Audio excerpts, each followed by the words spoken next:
제가 뭐 오늘 비 오는데 이렇게 또 힘들게 왔다 갔다 하시고 피곤하실 텐데 또 이런 강의를 들어야 되는데 그죠? 이게 힐링이 정말 돼야 되는데 제가 고민은 좀 됩니다. 오늘 뭐 박태원 이사님 맨발 투어 나시는데 제가 그 정도는 아니지만 열심히 한번 달려보도록 하겠습니다. 그 제목을 제가 이제 육체의 건강, 마음의 건강, 마음을 지킨다는 것이 뭔가 요걸 제가 이제 좀 그 말씀드리고 싶어서요. 이제 부제로 마음의 비타민이라고 제가 달아놨습니다. 저는 가정의학과 전문입니다. 가정의학과가 도대체 뭐 하는 건지 이제 물어보는 분들이 아직도 좀 계시거든요. 사실은 저도 정체성을 제가 이제 잘 모를 때가 많아가지고요. 저희가 텍스트 상에서는 이제 인간이 가장 잘 걸리는 3,000가지 질환을 보는 이제 1차 의료를 보는 사람이 이제 가정의학과인데요. 우리나라에서는 제가 좀 앉아서 하겠습니다. 우리나라에서는 이 정책이 조금 실패했죠. 그래서 가정의학과 전문의들이 이제 주로 하는 게 뭐 건강검진 많이 합니다. 저도 여기 경주동산병원에 예전에 건강검진 과장으로 센터장으로 있었던 벌써 한 7, 8년 됐는데요. 그렇게 있었었는데 뭐 이렇게 그 검진센터를 하다 보면 매번 보는 이제 질환들이 고혈압, 비만, 고지혈증, 수면 부족, 일 중독, 뭐 경추부 통증, 두통 있고 불면 있고 피로 있는 이런 분들을 늘 보거든요. 이런 분들한테 이게 보통 이제 검진을 3, 40대 생애 전환기 이제 처음 시작을 해서 쭉 하다 보면 이런 분들 엄청 많이 디텍트 되면 제가 이제 10년 후를 그려주잖아요. 10년 후에 이렇게 되실 수 있어요. 뭐 어떻게 응급실 실려갈 수 있어요. 이렇게 얘기하는데 전혀 이제 위기의식이 없죠.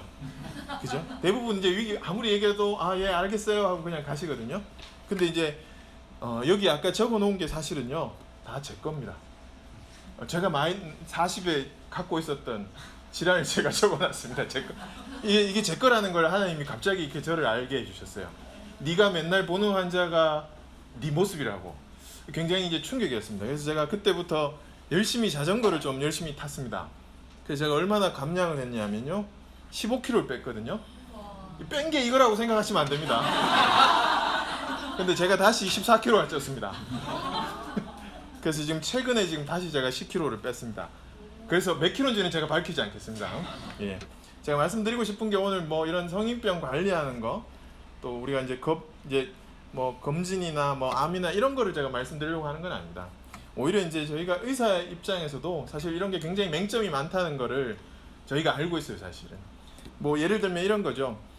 전립선 암이 70세에 하셨다고 생각을 하면 이분이 만약에 전립선 암인지를 모르고 사시는 거랑 암을 알고 사시는 거랑 누가 더 오래 살까요?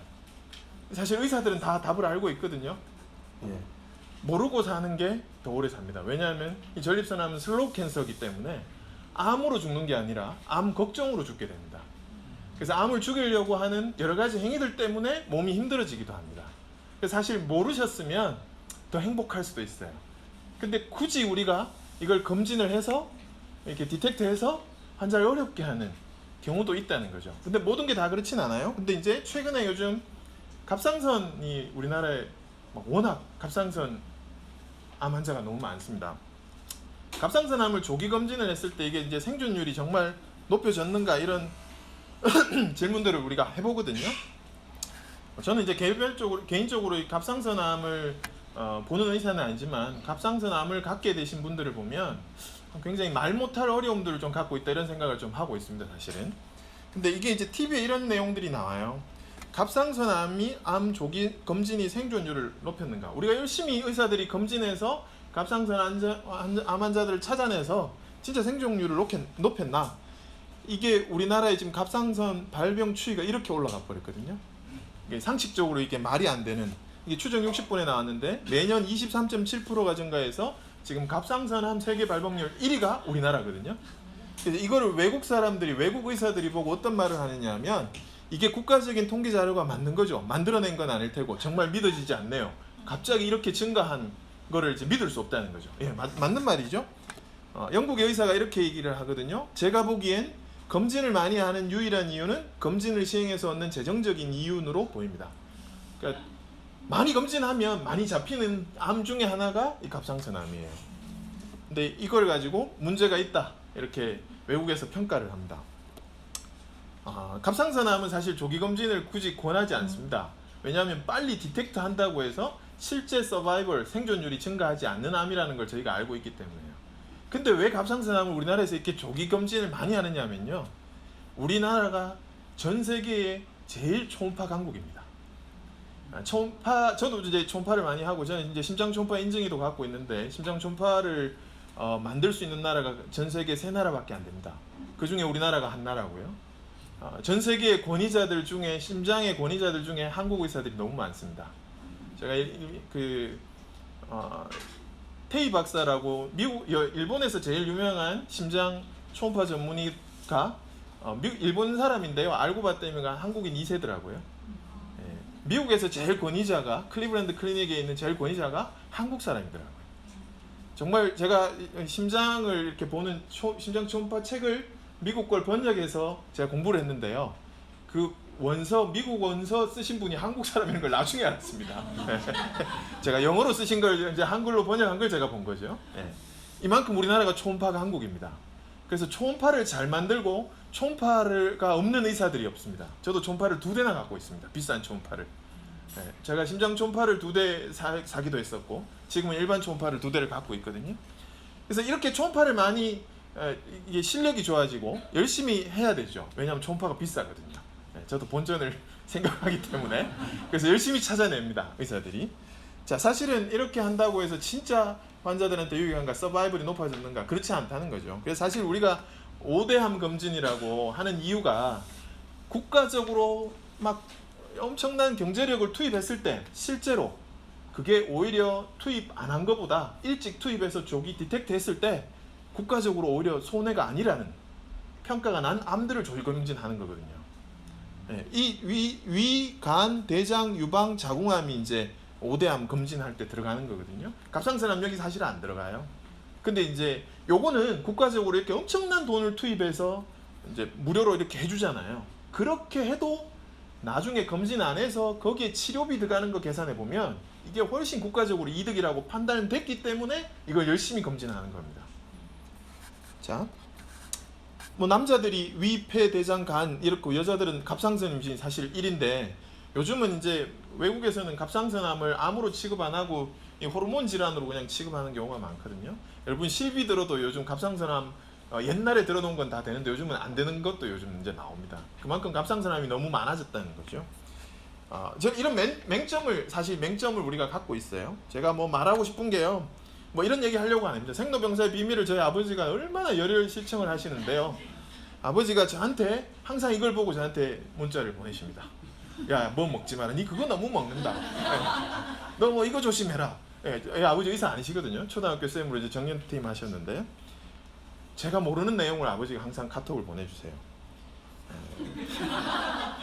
이게 그 의사들도 너무 몰라요, 사실은. 뭐 이효리가 TV에 나와서 뭐 랭콩을 먹었다라고 이렇게 하니까 랭콩이 뭐 저기 쇼핑 TV에서 완전히 뭐 완판이 되고 이런 얘기들을 그 환자들이 와서 저한테 해주는 얘기예요.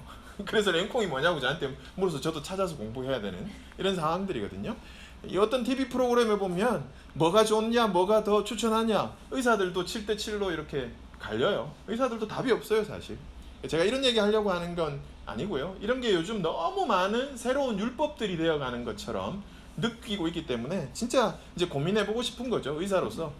하나님이 만드신 인간 도대체 얼마나 살 수 있는지. 성경은 뭐 1000년 산 사람도 있으니까, 아담이 930년을 살고 이러시니까 이거 뭐 어떻게 해석해야 될지 이제 고민이 되는 거죠. 하나님이 만드신 이 심장, 인대, 근육, 뭐 이런 장기들이, 연골, 특히 연골, 무릎 연골 있잖아요. 이런 게 노아 홍수 이전에 보면 한 1000년을 쓴 것 같아요. 근데 요즘 이제 60년도 못 써가지고 이 무릎 인공관절 수술하러 오시거든요. 제가 지금은 개원해서 있지만 이전에 제가 8년 동안 정형외과 전문병원에서 근무했습니다. 제가 관절경도 하고 뭐 여러 가지를 했었는데요. 60이 안 됐는데 인공관절 수술하러 오시는 어머니들이 너무 많습니다. 의학이 아무리 발달해도 지금 100년을 살기가 이제 어렵잖아요. 홍수 이후에도 사실 100년은 살았던 것 같은데, 물론 이제 뭐 이걸 이제 창조과학이나 여러 과학 쪽에서 홍수의 이 물층이 있었잖아요. 공창, 이 자외선, 이게 이제 홍수로 다 내려오면서 자외선을 막아주는 물층이 없어져서 인간이 이제 수명이 짧아졌다, 뭐 이런 얘기를 하기도 하고요. 또 홍수 이후에 이제 고기 먹는 걸 허락해서 뭐 인간의 수명이 짧아졌다, 이렇게 얘기도 하지만, 그렇다고 뭐 채식주의자들이 오래 사는 것도 아니거든요. 또 흙에서 나는 게 좋을 것이라고 우리가 짐작은 되지만 우리가 흙으로 만들어졌으니까 그렇다고 뭐 채식만 한다고 또 오래 사는 건 아닌 것 같습니다. 그래서 무엇이 문제인지, 도대체 성경은 어떻게 말하고 있는지 이걸 이제 한번 말씀드려보고 싶습니다. 성경의 잠언에 이제 이런 말씀이 있습니다. 너무 잘 아는, 모든 지킬 만한 것 중에 더욱 내 마음을 지키라. 생명의 근원이 이에서 남이니라. 이걸 제가 이제 이렇게 바꿔봤거든요. 의사의 입장에서 이 생명의 근원이라고 하면 이걸 전인의 건강이라고 표현을 하고요. 전인의 건강이 마음에 달려있다. 이렇게 이제 지금 성경은 말씀을 하고 있거든요. 도대체 마음을 지킨다는 게 뭔지는 모르겠지만 어쨌든 생명의 근원이 마음에 있다. 이렇게 성경은 표현하고 있습니다. 마음이란 단어가 히브리어로는 레브입니다. 레브. 자, 성경은 근본 원인이 마음에 있다고 얘기합니다. 정말 그런지 성경이 그렇게 말하면 기독 의사로서 이걸 증명해내고 싶은 마음이 이제 있는 거죠. 실제로 그렇게 할 수 있으면 좋겠습니다. 제가 외래 진료를 보면서 지금은 이제 주로 통증 환자들을 보고 있습니다. 만성적인 통증 환자들을 주로 보고 있습니다. 정말 저거는 이 말씀이 그렇다, 성경 말씀이 정말 맞다라고 생각할 때가 한두 번이 아닌데요. 많은 통증 환자들이 조절되지 않는 환자들 가운데서는 강박과 우울이 너무 동반되는 걸 봅니다. 이런저런 치료를 다 해보고 안 되면 슬쩍 우울증 약을 살짝 얹어봅니다. 모르게. 근데 요즘은 워낙 약국에서 설명을 잘해주셔가지고 우리 약사님이 하도 설명을 잘해줘가지고 바로 올라와가지고 원장님 내한테 왜 말도 안 하고 이런 약을 내한테 넣었냐고, 내가 정신과 환자냐고 막 이렇게 하시는 분도 있어요. 근데 슬쩍 넣어보면 그 다음 주에 아주 또 좋거든요. 참 어려워요. 그래서 이게 제가 컨트롤 의학적인 지식으로 이렇게 하면 될 것 같은데 조절되지 않는 환자들한테 사실 이런 약들을 살짝 얹어보면 표가 나는 거죠. 암 환자를 이제 저는 전문가는 아니지만 암 환자를 보게 되는 경우들이 좀 있었습니다. 제가 1년 동안 같이 성경 공부한 후배였는데요. 지금은 이제 천국 간 후배가 있어요. 1년 동안 참 많이 성경 공부하면서 우리가 같이 울고불고 했는데 어릴 때 부모의 이혼을 통해서 상처받은, 그러니까 아버지로부터 버림받은 그 기억들이 이 친구한테 계속 마음의 어려움들이 있었습니다. 용서가 쉽게 안 되는 것 같더라고요. 많이 울고불고 했지만 잘 안 되더라고요. 이런 어려움들, 제가 오래 봤던 간암 아저씨, 이 아저씨가 이제 결국 저한테 여러 가지 얘기를 하시면서 마지막에 이렇게 얘기를 해요. 원장님, 제가 얼마 남지 않았다는 걸 제 스스로 알겠는데 우리 아들이 제 돈 들고 날른 지 한 15년 됐는데 제 죽기 전에 한번 올까요? 이런 얘기를 이제 툭 던지시는 거죠. 그동안 이제 아들과의 단절된 그 마음이 이제 한꺼번에 이렇게 쏟아져 나오거든요. 이건 너무 많이 봅니다. 또 제가 이제 그 유방암 한 분을 본 적이 있습니다. 사실은 이제 저는 뭐 암 환자를 보는 암 전문의가 전혀 아닙니다. 그래서 이런 환자들을 많이 보는 편은 아닌데요. 통증을 주로 보는데 유방암인데 온몸에 전이가 되신 우리 권사님이셨어요. 그래서 이렇게 항암 치료를 안 한다고 하면 사실 병원에서 잘 받아주지 않거든요. 근데 폐에 물이 차기 시작해서 이제 더 이상 누워서 자는 게 힘든 거죠. 그래서 이제 앉아서 주무셔서 폐에 물이 너무 많이 차면 물을 좀 뽑고 싶은데 잘 안 뽑아준다는 거죠. 항암 치료를 안 하니까. 그래서 물을 좀 뽑아줄 수 없냐라고 해서 이제 저한테 뽑아드릴게요. 제가 뭐 초음파 너무 잘 보니까 초음파 보고 찔러갖고 물 열심히 뽑아드렸거든요. 한쪽 이렇게 뽑는데 한 1000cc씩 이렇게 뽑아요. 그러면 한 1시간 정도 걸리거든요. 자, 그렇게 하면 이제 가서 편하게 주무시는 거예요. 이거를 2달에 한 번 뽑다가, 한 달에 한 번 뽑다가, 2주에 한 번 뽑다가, 1주에 한 번 뽑다가, 마지막에 이제 3일에 한 번 뽑기 시작했어요. 이젠 정말 얼마 안 남으셨구나라는 걸 느꼈어요. 근데 제가 이게 눈치가 보이더라고요. 병원에 취직에 있는데 1시간씩 이 환자 물을 뽑고 있으니까 원장님 싫어하시잖아요. 제가 환자가 뒤에 밀리니까. 그래서 제가 어쩔 수 없이 점심시간 딱 전에 제가 오라고. 그래야 제가 눈치 안 보고, 제가 밥은 저는 1분 만에 먹는 충분한 이 달란트가 있는 사람이라서 훅 말아먹고 이제 그냥 바로 내려가서 1시간 동안 열심히 물을 뽑아드렸었거든요.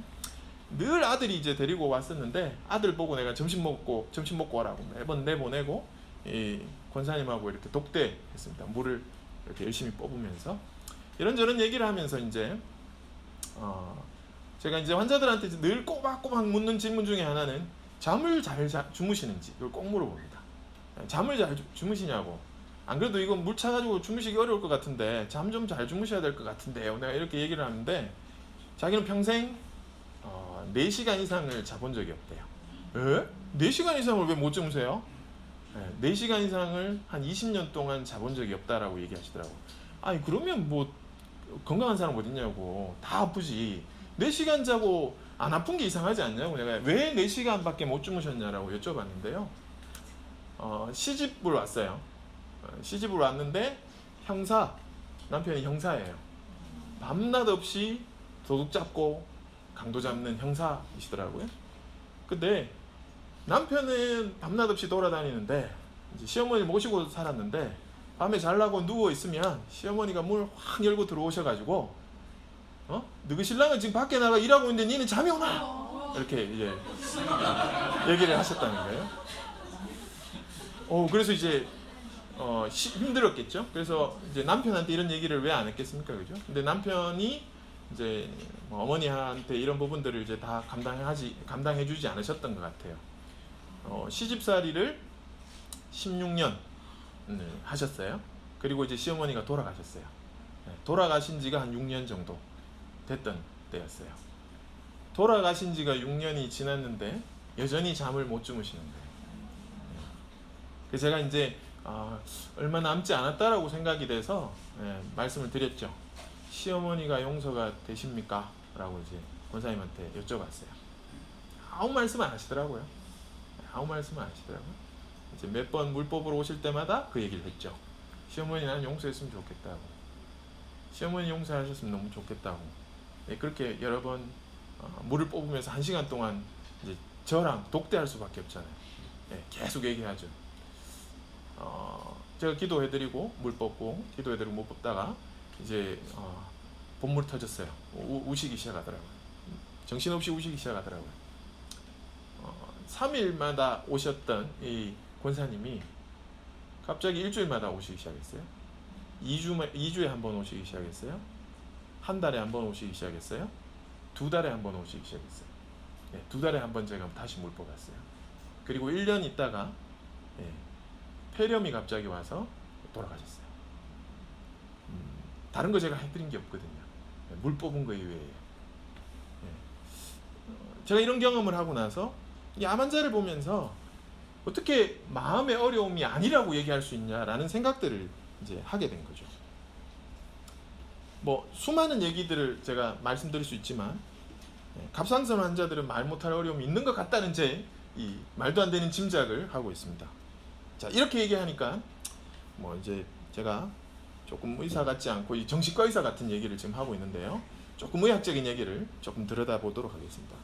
이게 면역이라는 게 있습니다. 이 면역이라는 게 아와 비아의 투쟁, 나와 나 아닌 것의 투쟁 이렇게 얘기합니다. 내 몸을 유지하고 있는 성분 이외의 물질이 내 몸 속으로 들어왔을 때 이로 인해 약이 될 수 있는 질병의 발생을 차단하여 사람을 보호하기 위한 작용. 그래서 전염성 질환으로부터 면하여준다. 항원에 대한 인체 내 생리적 작용, 이것을 이제 면역이라고 얘기합니다. 쉽게 이야기하면 면역이 우리 팀이 아닌 놈들을 이제 싸우는 거죠. 나 아닌 것에 대해서 이렇게 싸우는 거죠. 이 싸워주는 놈들이 면역 체계인 거죠. 그래서 우리가 갖고 있는 면역 체계는 이렇게 있습니다. 선천성 면역 체계가 있고 적응성 면역 체계입니다. 이름 그대로 이제 선천적인 부분들이 있겠죠. 적응적인 부분들이 있겠죠. 근데 이 중에 보체, 대식세포, 과립구, 자연 살해상 세포, NK셀 이런 것들은 아주 이제 선천적으로 우리가 갖고 있으면서 이 나쁜 놈들과 싸우는 아주 좋은 놈들이고요. 적응성 면역 체계 중에는 체액성 면역 체계, 우리가 B셀이요, B림프구라고 해서 이들이 만들어내는 IgG-AMDE 이런 항체라는 걸 만들어내거든요. 그다음 세포 매개성 T림프구 뭐 이런 이제 것들이 있어요. 그래서 요게 이제 그 대표 주자들을 제가 여기 넣어놨거든요. 근데 이거와 상관없이 이런 면역 체계가 있는데 모성 면역이 우리한테 또 있습니다. 그래서 이 면역이라는 게 이렇게 성장을 해요. 처음에 우리가 태어나면 정말 모성 면역이 저렇게 높아요, 저렇게. 그러니까 저거 없으면 이제 죽는 거죠, 사실은. 그러니까 어머니로부터 넘겨받은 것 때문에 출생하고 나서 얘가 사는 거예요. 지금 이 연약한 애가 사는 거죠. 그죠? 근데 여기 보시면 림프구가 이렇게 높은, 과립구가 이렇게 높다가 이렇게 낮아지고 다시 나이 들면서 올라가는데, 림프구가 저렇게 높은 시기가 있어요. 요 림프구가 높으면 무슨 반응을 일으냐면 알러지, 아토피, 자 이제 이런 반응들이 일어나거든요. 아이가 자라면서, 예수님이 성경에 자라면서 키가 자라고 육체가 자라듯이 이 면역도 사실 어린 시절에 이렇게 자라거든요. 잘 자라게 해줘야 돼요, 면역이라는 거를. 근데 그렇지 않은 경우에 이제 우리가 아토피가 이래 나오는데, 아토피는 사실은 여러 가지 측면이 있지만 그 중에 가장 큰 측면 중에 하나는 저는 부모의 강박이라고 봅니다. 부모의 강박이 자녀의 아토피로 드러납니다. 요건 제가 나중에 살펴보도록 하겠습니다. 근데 왜 이렇게 하나님이 림프구가 높은 시기를 만들어 놓으셔가지고 애들이 알러지, 아토피, 천식 이런 걸로 힘들게 할까? 왜 하나님이 이렇게 높게 만드셨을까요? 사실은 이 림프구가 다양한 활동과 자극에 의해서 외부적으로 싸우면서 자기가 이 면역력을 높이는 게, 이게 요때 아이 시절입니다. 그래서 우리가 키가 자라는 것도 아이 때 자라잖아요. 면역이 자라는 것도 어린 시절 자라는 거예요. 어린 시절.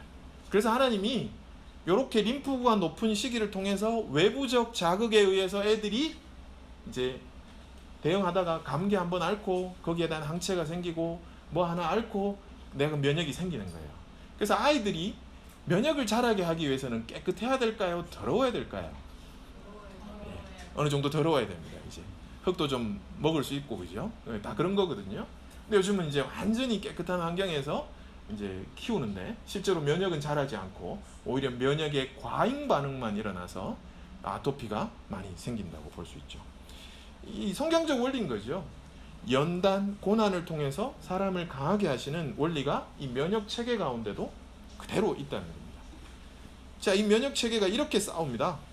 바이러스 세균들이 들어오면요, 이 적군들이 들어오면 국경수비대, 이 국경수비대 역할하는 선천성 면역 반응이 먼저 나와서 이 앞쪽에서 싸워요. 근데 이게 뚫리면 그 다음 육군, 세포성 반응, T세포 이런 것들이 이제 여기서 와서 도우고요. 그 다음에 해군, 공군의 역할을 하는 이 체액성 면역 세포들이 이것을 막 도와줍니다. 이 육해공 연합 작전이거든요. 그래서 인체에 침입한 항원이 들어오면 이 정보원 T셀이, 조력 T셀이 얘들이 누구인지 분석하기 시작합니다. 어떤 놈들이 들어왔는지. 그리고 정예 특공원, 얘들은 무조건 뭐 그냥 뭐든지 들어오면 나가서 막 싸우는, 그 분석은 이제 얘들한테 맡겨놓고 자기는 가서 막 싸우는 애들입니다. 그럼 분석한 이 정보가 이 B세포한테 알려지거든요. 그러면 이 해군 공군의 역할하는 B세포가 뒤에서 이렇게 이제 항체라는 미사일을 하나 싹 만들어가지고 이걸 이제 거기에 맞는 미사일을 이렇게 쏴서 이렇게 육해공 연합작전을 통해서 우리가 항원을 박살냅니다. 이게 면역 체계라는 거거든요. 그러면 이 면역 체계가 망가져서 면역 질환이라는 게 생긴단 말이에요. 자, 우리 대표적으로 면역 질환이라고 하면 제일 많이 아는 거 알러지, 비염, 두드러기, 천식이잖아요. 자, 이게 저는 이렇게 이제 표현하거든요. 외국인 관광객을 간첩으로 오인해가지고 과잉 대응한 거예요. 이 꽃가루가 이렇게 날리다가 이렇게 코로 들어갈 수 있거든요. 이게 뭐 한번 들어갔다 나오면 되거든요. 이게 어떤 사람은 들어갔다 나오는데 아무 문제가 없어요. 근데 어떤 사람은 이게 여기서 딱 들어가면서 이거 저기야 라고 오판을 해서 여기다가 막 갖다 때리니까 콧물이 쭉쭉쭉 나오는 거예요. 못 들어오게 하려고.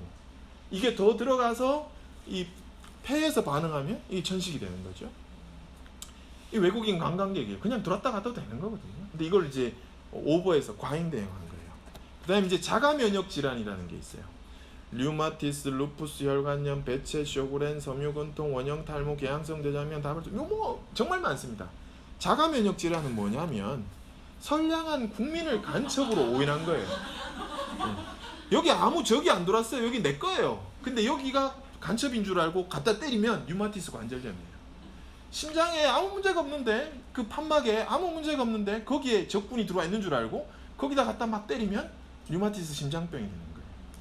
혈관을 때리면 혈관염이 되는 거고, 점막을 때리면 뭐 배체 디지즈가 되고, 뭐 별의별 이제 전혀 멀쩡한데 나는 괜찮은데 내 안에 문제가 있다고 생각해서 우리 우리 아군들이 거기 가서 싸워주는 거. 이게 지금 면역 반응인 거예요. 자, 그러면 여기에 이제 끝판왕이 뭐냐? 이게 암이거든요. 암은 공포 정치로 인한 쿠데타예요. 사실 우리가 건강한 사람들이 하루에 암세포가 몇 개가 생길까요? 적게는 500개, 많게는 한 2000개 정도 생깁니다. 암세포. 네. 암세포, 어브노멀한 세포들이 우리 몸속에 한 2000개 가까이 생겨요. 그러면 매일매일 우리 중에 아까 그 우리 편들, NK셀 이런 애들이 가서 그걸 이렇게 다 해체하는 거거든요. 근데 이게 면역 반응이 너무 과잉해서 이 자식들이 어디 숨었지? 라고 이렇게 공포적으로 계속해서 눈을 뜨고 있으면 이 암세포들도 자기가 살기 위해서 열심히 어디를 숨습니다. 그래서 어디 가서 또알이 틀어가지고 이게 한 10년 정도 지나면 이게 덩어리가 돼요. 그걸 우리는 암이라고 얘기해요. 캔서라고 얘기하는 거죠. 그러니까 캔서 셀은 우리가 다 갖고 있는 거예요, 사실은. 그러나 우리가 캔서 덩어리가 되지 않는 것은 우리에게 아군이 있어서, 아주 좋은 아군들이 있어서 매일매일 잘 처리해 주는 거죠. 그죠? 근데 면역 체계에 이상이 오면, 방금 제가 이 면역 체계를 설명드렸잖아요. 이상이 오면 이런 면역 질환이 생긴다는 거예요. 시기에 따라서 나타나는 건 여러 가지 다양성이 있고 체질적인 부분들이 또 있겠죠. 자, 그러면 도대체 이 면역 체계라는 놈을 누가 조절을 하는지, 왜 뭐 내 맘대로 그 조절 못해요. 그 왜 면역 체계 내 맘대로 싸워라, 싸우지 마라, 감기 올 것 같으면 좀 싸워줘, 뭐 이렇게 좀 하면 되는데 왜 못하냐는 거죠. 면역 체계를 누가 관장하느냐 하면 자율신경계가 관장합니다. 자율신경계. 참 말이 어려운데요. 쉽게 생각해서 자율이에요. 지가 알아서 하는 거예요. 내가 원해서 내 맘대로 할 수 있는 게 아니에요. 그거는 체성신경계예요. 운동신경이 지금 제 맘대로 움직이는 거잖아요. 제가 의지대로 움직이는 거죠. 근데 자율신경계는 제 맘대로 움직이는 게 아니에요. 자율신경계는 교감신경과 부교감신경으로 나눠지는데요. 좀 어려운 말이지만 이 자율신경계가 관장하는 게 심장 같은 거예요. 심장아 뛰지 마 이런다고 뛰지 않는 게 아니잖아요. 그죠? 내 맘대로 안 되는 거예요. 자, 예를 들어 보겠습니다. 자, 화면을 잘 보십시오. 화면을 잘 보십시오. 갑자기 이게 사운드가 나왔어야 되는데, 그죠? 예. 자, 갑자기 곰을 만났어요. 지금 이 상황이 어떤 상황이냐? 우리가 농사 짓던 농경 사회에서 밭을 갈고 있는데 갑자기 산에서 곰이 한 마리 내려왔어요. 자, 이걸 상상 한번 해보세요. 어떻게 하셔야 돼요? 죽은 척 하셔야 돼요? 곰이 죽은 척 하면 그냥 봐줄까요? 곰을 만나면 여러분들 어떻게 하셔야 됩니까? 네? 뭐라고? 아, 주님을 찾는다고요? 아, 주님 만날 준비해야 된다. 예. 예. 사실은 이걸 이제 파이터와 플라이트 리스판스라고 얘기합니다. 싸우거나 도망가거나 둘 중에 하나 해야 돼요. 싸우거나 도망가거나. 근데 사실은 도망가야 됩니다. 싸우시면 안 됩니다. 네. 근데 우리 몸이 싸우거나 도망가는 반응을 한다는 거예요. 그죠? 자, 우리가 곰을 만났을 때 우리 몸이 어떻게 변하는지, 자율신경계가 어떻게 작용해서 어떻게 변하는지 제가 설명을 드려볼게요. 파이터와 플라이트 리스판스, 막 이런 호르몬들이 갑자기 이렇게 자율신경계 중에서 교감신경계가 활성화되기 시작해요. 교감신경계가 활성화되면 스트레스 호르몬들이 순식간에 분비가 되거든요. 아드레날린, 스테로이드 같은 이 스트레스 호르몬들이 순식간에 우리 몸에 나옵니다. 그래서 어떤 몸의 변화가 일어나냐면 일단 눈을 크게 뜹니다. 동공이 확대됩니다. 왜? 이게 진짜 곰인지 곰인형인지 자 구분해야 되잖아요. 그죠? 곰인형에 쏘을 순 없잖아요. 내가 자존심 상하게. 그래서 순간적으로 동공이 확대돼요. 그 다음에 심장이 굉장히 빨리 뛰기 시작하죠. 왜 그래요? 이건 도망갈 준비를 워밍업을 하는 거예요. 우리가 아무 준비 안 하고 있다 갑자기 뛰면 심장마비 옵니다. 그래서 심장이 미리 알아서 지금 도망갈 준비를 한 180, 190 이렇게 막 뛰어놓고 있습니다. 온몸에 지금 피를 막 공급하고 있습니다. 산소 공급을 열심히 하고 있습니다. 자, 그 다음에 온 머리가 막 쭉 뺐을 겁니다. 그죠? 이거는 사람만 그런 게 아니라 동물도 마찬가지거든요. 이게 왜 그러냐 하면 나 건드리지 마. 내 몸을 키우는 거예요. 무의식적으로 이게. 내 몸을 야, 나 건드리지 마. 나 무서운 놈이야. 방어로 이렇게 내 몸을 키우는 거예요. 본능적인 방어 자세죠. 그 다음에 온몸에 식은땀이 확 납니다. 왜 그럴까요? 이 도망가다 잡힐 때 미끄러지라고. 예. 그래야 우리가 살잖아요, 그죠? 예. 그리고요, 뭐 심장이 수축하고 막 강도가 증가되고 피부 혈관이 수축하고, 근데 위장관 운동은 올스탑 됩니다. 왜 그럴까요? 우리가 도망가다가 똥 누고 싶으면 안 되잖아요. 아, 죄송합니다. 이런 너무 저속한 표현을 써서. 도망가다가 화장실 가고 싶으면 안 되잖아요, 그죠? 그렇기 때문에 순간적으로 위장관은 올스탑 합니다. 예. 자, 우리가 놀라면 어떻게 돼요? 놀라면 체하잖아요. 예. 위장관이 스탑하는 거거든요. 펑션이 없어지는 거예요. 밑으로 연동 운동을 해가 내려줘야 되는데 올스탑하고 있으니까 안 내려가는 거예요. 그러니까 체했다는 것은 놀랄 때 그런 이상이 일어나는 거죠. 자, 이게 지금 방금 제가 말씀드린 요게 교감신경계의 반응입니다. 교감신경계가 순식간에 항진해서 이런 현상이 일어납니다. 자, 반대로 반대 현상, 아드레날린이 부족하면 어떻게 되냐면, 우리가 아드레날린이 부족하면 완전히 축 처집니다. 우울증이 옵니다. 우울증. 손 하나 까딱하기 싫은 상황 있죠. 아침에 일어났는데 이건 뭐 도저히 손 하나 까딱하기 싫은 거예요. 이거는 부교감 신경이 굉장히 항진되어 있는 거예요. 자, 이 자율신경계가 교감과 부교감이 이렇게 나눠지는데요. 이게 결국은 균형이 필요해요. 호메오스타시스, 이 항상성이라는 게 균형이거든요. 하루 중에요, 우리가 낮에는 교감신경계가 활성화가 어느 정도는 돼야 우리가 이렇게 일을 할 수 있는 거예요. 근데 밤이 되면 부교감이 우위가 돼야지 우리가 푹 자고요, 푹 숙면에 들어가서 온 몸이 완전히 이완되는 거예요. 이게 부교감이 우위일 때 우리 몸이 반응하는 거거든요. 이게 시소를 타요, 하루 중에. 이게 정상적인 거예요. 근데 면역이 불균형이 오면 이게 시소를 안 타고 거꾸로 가기 시작하는 거예요. 그러면 면역 질환이 오게 되는 거거든요. 부교감이 우위일 때 사람 표정이 이렇습니다. 교감신경이 우위면 갇힌 사람인데도 표정이 이렇게 달라집니다. 그죠? 자, 문제는 아까 이제 우리가 교감신경이 우위일 때 굉장한 스트레스 호르몬이 나와서 힘들다고 했잖아요. 이게 이제 곰을 만날 때라고 제가 표현을 했잖아요. 이게 문제는 농경사회에서는 우리가 1년 농사 짓다가 곰을 한번 만날까 안 만날까 정도 했는데, 요즘은 제가 볼 때는 이제 이렇게 매일 곰하고 친한 이런 상황이라는 거죠. 우리의 상황들이. 우리는 매일 곰을 만나고 있습니다. 이 스트레스 연구자 한스 셀리아라는 사람이 이 스트레스 반응이 일어나면 5분에서 7분 동안 막 경고 반응으로 올라가서 저항 소진 단계로 이렇게 쭉 내려오면서 정상화가 되거든요. 그러니까 아까 곰인 줄 알았는데, 곰인 줄 알고 교감신경계가 훅 올라갔다가 이 곰이 아닌 거, 이 곰인형이었구나, 이걸 알게 되는 순간 순식간에 다시 정상으로 돌아와야 되는데, 이게 스트레스 사건들이 늘 우리 가운데 있으면 그렇지 않은 거죠. 이제 곰을 늘 이렇게 지고 사는 거랑 마찬가지라는 거죠. 제가 예를 한번 들어볼게요. 하루 종일 제가 이제 하루에 곰을 제가 몇 번 만났는지. 아침에 제가 출근을 해서 환자를 보는데, 이게 진상 환자가 왔어요. 날 힘들게 하네요. 뭐 계속 나랑 싸우고 날 힘들게 해요. 욕을 하시고 막 가시더라고요. 그래서 제가 굉장히 스트레스 받아 있는데, 이 환자를 대응하다 보니까 점심시간을 놓쳤어요. 그래서 점심을 제가 못 먹었어요. 너무 화가 나더라고요. 제가 못 먹으면 제가 가만히 못 있거든요, 제가. 이게 막 속이 부글부글한데, 제가 원장님한테 불려가가지고 혼이 났어요, 그날. 뭘 또 제가 실수를 했나봐요.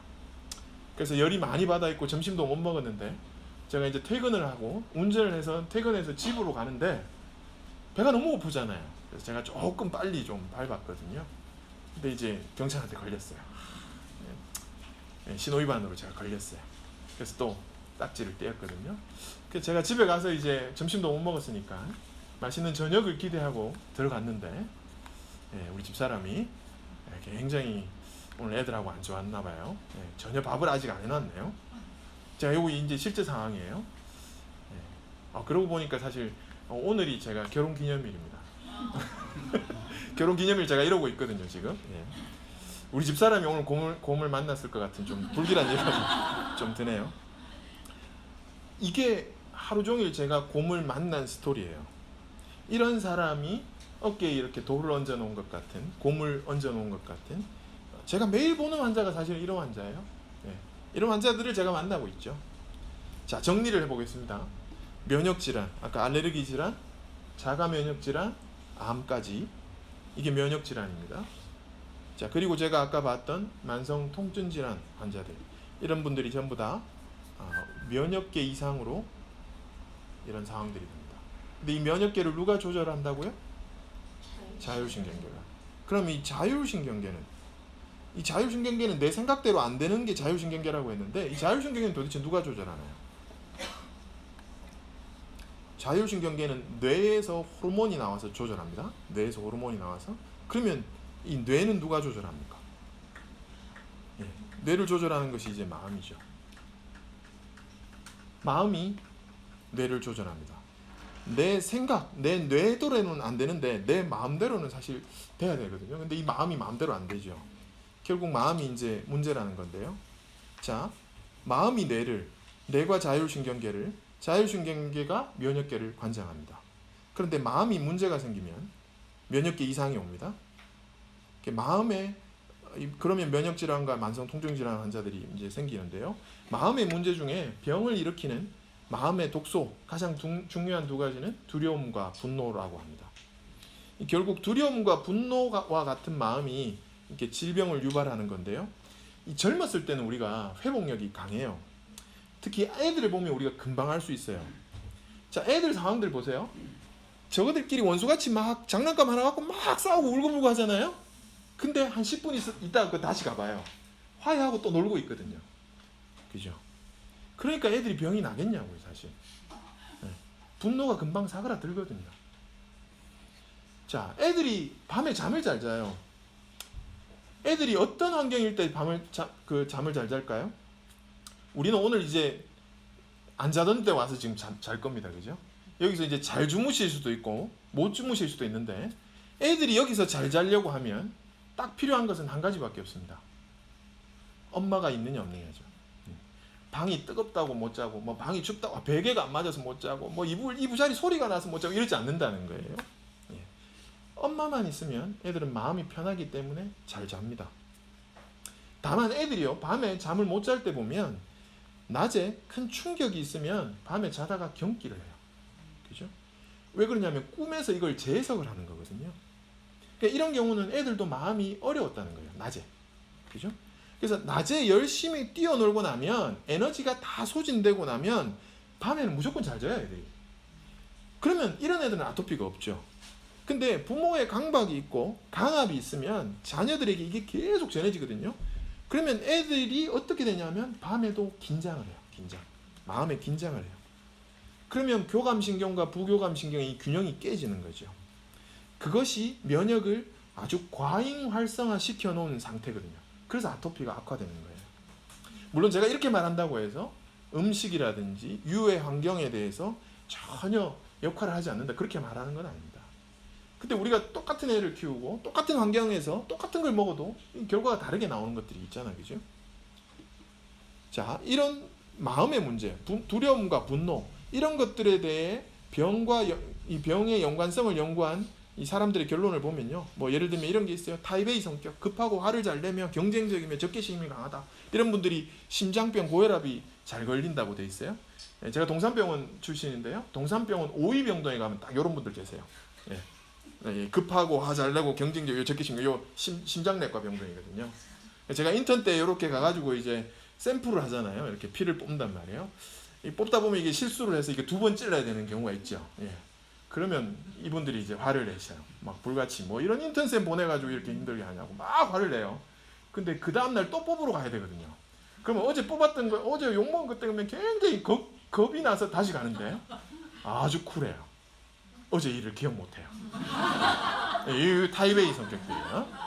요 심장내과에 다 비슷한 분들이 요 앉아 계시더라고요.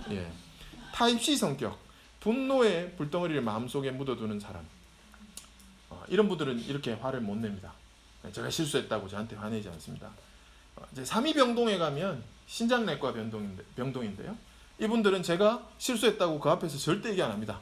근데 누구한테 얘기하냐면 간호사한테 얘기를 해가지고 내일은 그 선생님 안 오게 좀 해달라고 이렇게 부탁을 하고 간답니다. 3위병동에 가면 이런 분들이 이제 많이 계십니다.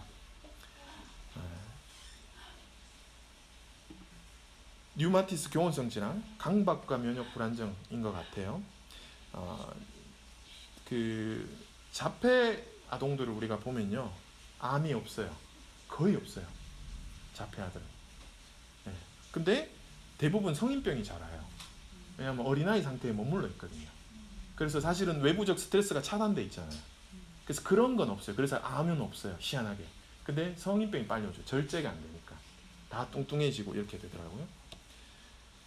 자, 요즘은 당뇨도 사실 이렇게 얘기합니다. 단 것에 대한 마음.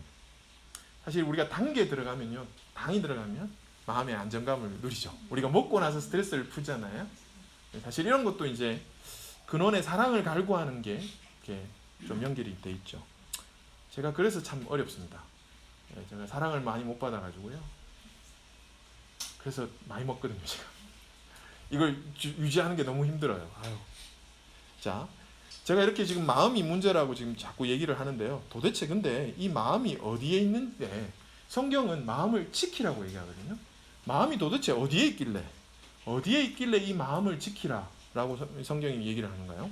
제가 실화를 하나 소개하겠습니다. 이 재밌는 실화인데 한번 들어보세요. 1970년대 미국 ABC 방송국에서요, 70년대 얘기입니다, 생방송 토크쇼를 진행하고 있어요. 이 생방송 토크쇼의 주인공이 누구냐 하면 12살짜리 어린애예요. 얘가 왜 토크쇼의 주인공이 됐냐면 8살짜리의 어린이 심장을 이식받은 12살짜리예요.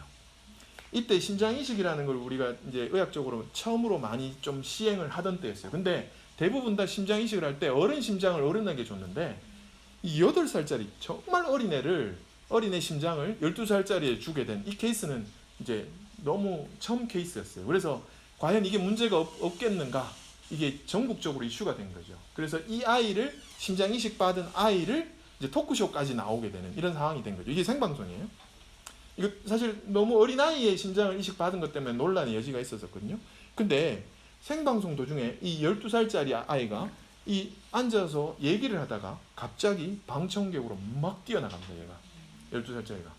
그래서 방청객에 도대체 뭐가 있길래, 누가 있길래, 근데 방청객이 뛰어나가서 엄마! 라고 소리를 질렀어요. 방청객에 엄마가 안 앉아 있었거든요. 이 엄마가 누굴까요? 8살짜리 심장을 준 아이의 엄마였어요. 쇼킹하죠? 심장을 준 공여자의 어머니가 거기 앉아 있었어요. 근데요, 의학적으로 저희가 장기 이식은 절대 누가 누구에게 주는지 모르게 합니다. 그렇죠, 당연히. 이거 알게 되면 장기 매매하거든요.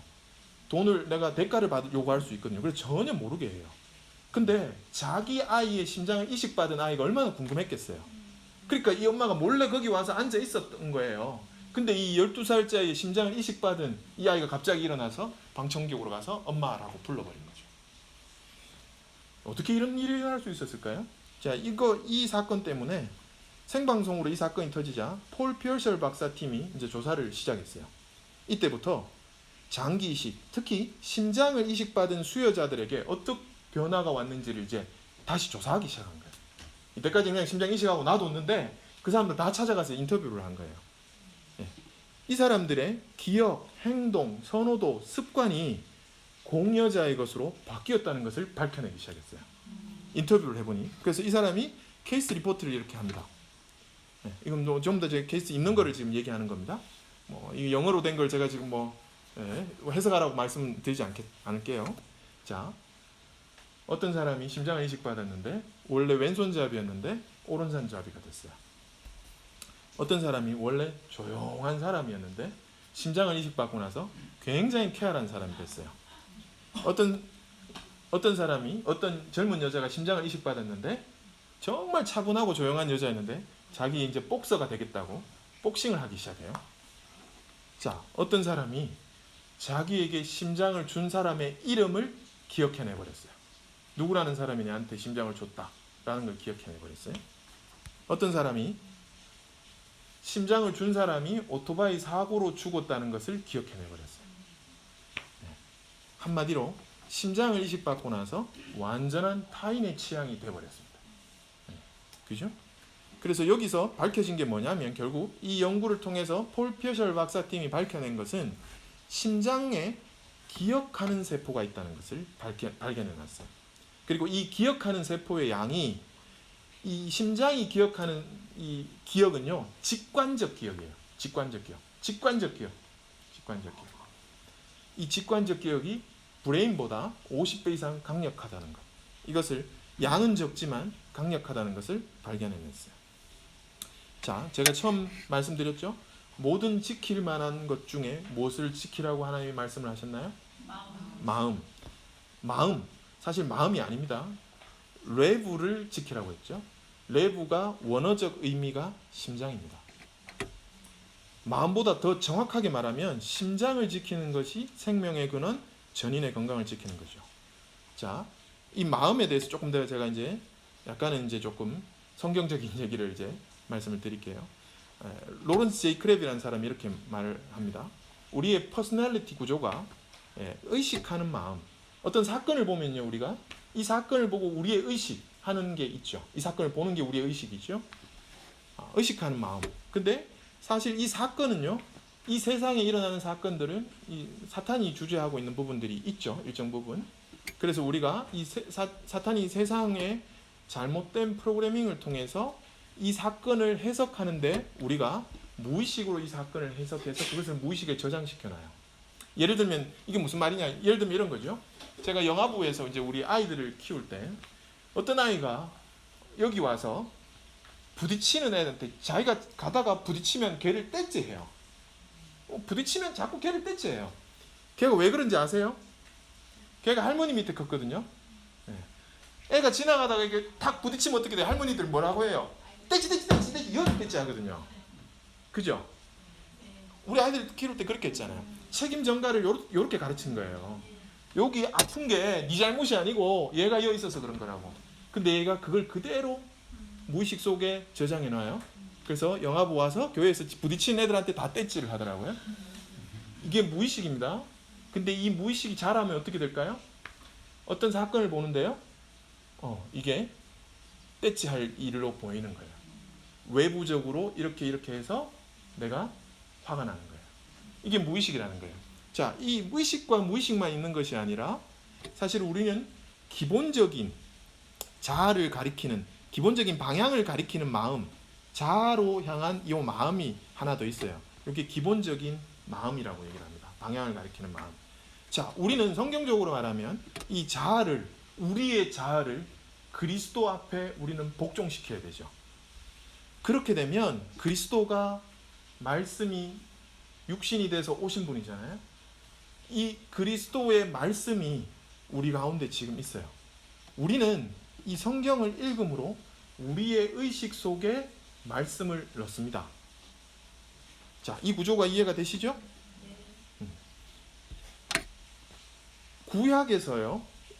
구약에서 신약에서는 신약, 이 헬라 철학은 뭐든지 분석하는 철학이잖아요. 그래서 의식적인 마음을 루스라고 분석했고요. 무의식적인 마음을 프로네마라고 얘기합니다. 그리고 기본적인 방향을 가리키는 마음을 카르디아라고 해요. 근데 구약 히브리는 통칭하는 그런 신학이잖아요. 철학이잖아요. 레바브, 구약에서 나오는 레브와 레바브라는 단어는 다 심장을 뜻합니다. 근데 이걸 우리가 해석할 때 어떻게 해석했냐면 마음 또는 중심으로 해석한 거죠. 구약에 이 레바브가 한 700여 회 나옵니다. 레브를 지키는 것이, 마음을 지키는 것이 뭐라는 건지를 이제 얘기하는 거죠. 자, 우리가 마음을 다하고 목숨을 다하고 할 때도 이 레브입니다. 자, 이걸 이제 성경에서 어떻게 쓰였는지 제가 한번 예를 들어 볼게요. 의식하는 마음, 이것은 누스가 노우가 되는 거죠. 무의식적인 마음, 프로네마라고 했죠. 이 프로네마가 프렌이 뭐냐면요, 횡격막이거든요. 자, 우리가 마음이 어딨냐라고 얘기할 때 손을 여기다 갖다 대죠. 여기다 갖다 대잖아요. 이게 프렌이죠, 프렌. 스키조프레니아라고 하면 이게 스키조라는 건 분리되다, 쪼개지다 이런 거거든요. 그래서 정신분열병, 마음이 갈라진 거, 정신이 쪼개진 거예요. 이걸 정신분열병이라고 얘기를 합니다. 자, 기본적인 방향을 가리키는 마음, 이게 카르디아예요. 이게 카디아, 하트로 바뀐 거죠. 영어, 독일어로 이렇게 갔다가, 그죠? 성경이 오직 너희는 이 세대를 본받지 말고 오직 마음을 새롭게 함으로 변화를 받아 하나님의 선하시고 기뻐하시고 온전하신 뜻이 무엇인지 분별하도록 하라. 여기에서 마음은 누스예요. 자, 우리가 새롭게 할 수 있는 것은 누스밖에 없습니다. 우리의 의식. 우리의 의식을 하나님의 말씀으로 채울 때 우리는 이 의식 가운데 하나님의 말씀이 임하잖아요. 근데 문제는 그런다고 해서 우리의 무의식이 진짜 바뀌느냐는 거죠. 말씀은 알았는데, 지식적으로 알았는데 여전히 행동은 이렇게 하고 있단 말이죠. 떼찌 하고 있는 거죠. 이 무의식을 조명하는 역할이 성령이 하시는 역할입니다. 성령님이 우리에게 인사이트를 주시는 것, 이것이 너의 죄악임을 말씀해 주시는 것, 무의식 속에 우리의 죄악들이 가득하다는 것을 알게 해주시는 것은 전적으로 성령님이 우리를 깨닫게 해주시는 거죠. 우리의 의식을 새롭게 할 때 성령 하나님께서 우리의 무의식을 조명하기 시작하십니다. 그죠? 육신의 생각은 사망이요, 여기는 프로네마입니다. 그렇죠? 우리의 육신의 생각, 우리의 육신의 생각은 이 무의식의 생각은 죄로 가득 차 있어요. 이건 사망이에요. 영의 생각은 생명과 평안이라. 마음을 살피시는 이가 성령의 생각을 아시나니 성령이 하나님 뜻대로 성도를 위하여 간구하시라. 우리의 마음, 이 무의식을 다 보고 계신 분이 성령 하나님이시거든요. 자, 기본적인 방향. 바울이 이렇게 얘기하거든요. 형제들아, 내 마음이 원하는 바, 내 마음의 기본적인 방향을 가리키는 이 근본적인 내 마음이 원하는 바, 그죠? 이 카르디아라는 거죠. 하나님께 구하는 이스라엘을 위함이니 곧 그들로 구원을 받게 하라. 우리는 의식을 새롭게 해야 됩니다. 그러면 성령님께서 우리의 무의식, 마음을 조명하십니다. 그러면 옛사람의 모습이 그대로 드러납니다. 그러면 우리는 우리의 의지를 다해서 다시 말씀을 따라야 합니다.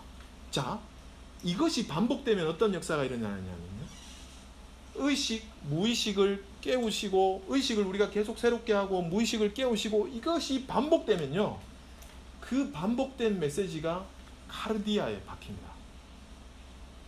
마음에 새기고, 마음에 새긴다는 게 뭘까요? 심장에 새긴다는 말씀이 뭘까요? 이게 레브에 기억됩니다. 레브는요, 직관적 기억이에요. 절대 변할 수 없는 마음이 되는 거거든요. 누가 툭 건드려도 이게 이 사람이 문제가 아니라 아이고 예수님 할 수 있는 반응.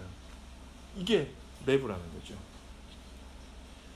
무엇보다 지켜야 할 것은 레브, 마음, 카르디아입니다. 카르디아에 새겨진 말씀은 생명의 근원이 됩니다. 사람 참 안 바뀝니다. 그렇죠? 우리가 살아보면. 예. 머리로 의식은 하는데 어려우면 무의식 속에 있는 대로 행동합니다. 우리가 말씀 다 알아요. 하나님 앞에 가면 평안이 있다는 걸 아는데 이거 어려운 일이 생기면 누구한테 찾아가는지요. 한번 보세요. 이게 무의식 속에 우리 그대로 하는 거거든요. 그것이 사탄에 의해 생성된 우리의 옛사람의 모습입니다. 성령님 만나면요, 성령님 깊이 조명하십니다. 나의 옛사람의 모습을. 그럴 때 우리가 바뀌고 반복되면서 카르디아, 레브에 기억되는 겁니다. 그것은 레브에 기억된 말씀은요, 직관적이어서 위급한 상황에 진짜 힘을 발휘합니다. 위급한 상황에 직관적이 사실은 우리가 어떻게 반응하는 거기에 달려있다는 거죠. 이것이 마음을 지키는 것이고 그것이 생명의 근원이 되는 겁니다. 제가 마지막으로 이제 말씀을 정리하겠습니다. 마음의 건강, 마음을 어떻게 지킬 것인가. 마음을 지키는 것이 전인의 건강이다, 이렇게 얘기하거든요. WH가 말하는 건강의 정의가요, 건강이란 단순히 질병이나 불구가 없는 것을 의미하는 것이 아니고 신체적, 정신적, 사회적, 그리고 영적으로 행복한 역동적인 상태다, 이렇게 정의했거든요. 근데 이게 성경에 이미 나와요. 예수는 지혜와 키가 자라가며 하나님과 사람에게 더욱 사랑스러워 가시더라. 키가 자라는 게 뭐예요? 육체적 성장입니다. 신체적 건강입니다. 사람에게 사랑받는 게 뭡니까? 사회적 건강입니다. 하나님에게 사랑받는 것, 영적 건강입니다. 지혜 얻는 것, 마음으로 얻는 것, 이게 정적 건강입니다. 자, 키가 여러분들 더 자라겠습니까? 지금? 이제 다 자랐습니다. 이제 40 넘어가면 이제 다 꺾인 겁니다. 이제. 그래서 생애 전환기 지금 이제 검진하시는 거예요. 키가 더 자랄 게 없어요. 자, 사람에게, 자, 사회적, 이미 만날 사람 우리 많이 만났어요. 이제 더 만나가 또 친구 만들려고 하면 이게 힘들어요, 지금. 그죠? 자, 하나님에게 우리가 영적으로 구원받고 하나님과의 친밀감을 누리는 것. 그리고 그 다음 우리가 잘해야 되는 게 뭡니까? 마음을 지키는 것. 마음을 지키는 것. 자, 마음에 건강하게 한다는 것이 뭡니까? 저는 토설하는 기도를 얘기합니다. 내가 소리내어 여호와께 부르짖으며 소리내어 여호와께 간구하는도다. 내가 내 원통함을 그의 앞에 토로하며 내 우환을 그의 앞에 진술하는도다. 토설하는 기도 저는 너무 필요하다고 봅니다. 분을 내어도 죄를 짓지 말며 해가 지도록 분을 품지 말고. 저는 특별히 용서와 관련된 게 류마티스 환자들한테 너무 많이 봅니다. 내가 그들의 악행을 사하고 다시는 그 죄를 기억하지 아니하리니 여호와의 말씀입니다. 자, 그리고 잠입니다. 잠. 너희가 일찍이 일어나고 늦게 누우며 수고의 떡을 먹으며 어때더 그러므로 여호와께서 그의 사랑하시는 자에게 잠을 주시는도다. 그렇죠?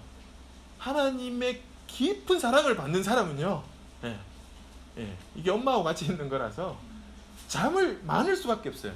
저희 집사람 별명이 꿈꾸는 소녀거든요. 이 처녀 때, 싱글 때 꿈꾸는 소녀인데요. 제가 결혼해서 집사람이 뭐 이렇게 꿈이 많고 비전이 많은 줄 알았거든요. 근데 결혼해서 보니까요, 잠 많은 아줌마더라고요. 잠 많은 아줌마.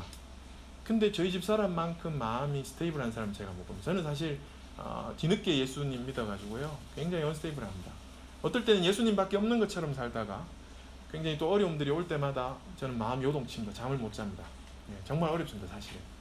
근데 아내에게 이런저런 얘기를 할 때 아내가 정말 말도 안 되는 걸 듣고는 어떤 한마디를 던지냐면요, 기도하면 될 것 같아요. 뭐 이렇게 말을 던지는 거예요. 근데 가만히 보면 그 말이 맞거든요. 굉장히 저는 아내 때문에 스테이블해진 사람입니다. 아내 때문에 제가 하나님이 아내를 얼마나 사랑하는지 잠을 얼마나 많이 주고, 제가 아침을 다 일어나서 제가 다 해야 되는 상황입니다.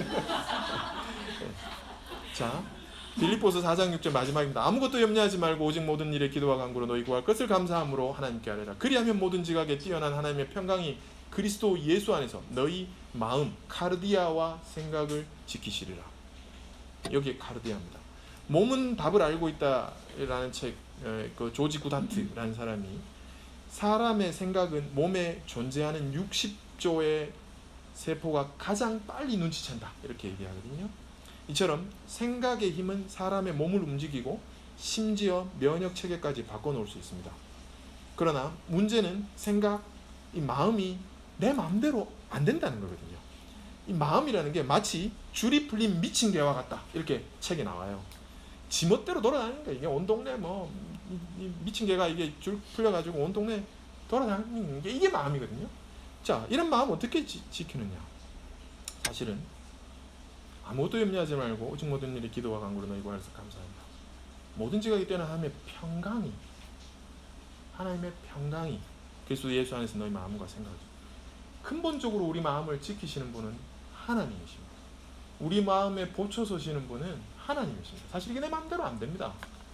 근데 우리가 하나님과의 관계가 더 깊어지고 말씀이 정말 육신이 되는 것을 경험하기 위해서 이 말씀을 마음에 새긴다는 것. 자, 이것이 결론적으로 우리가 하나님 사랑 안에 깊이 거하면 우리의 건강과 이게 연결되어 있다는 거죠. 그래서 제가 오늘 강의는 여기까지고요. 모든 지킬 만한 것들 중에 내 마음을 잘 지키셔서 생명의 근원, 전인의 건강을 누리시기 바라고요. 그래서 제가 지금 내 강의가 이게 마음의 비타민을 드린 거고요.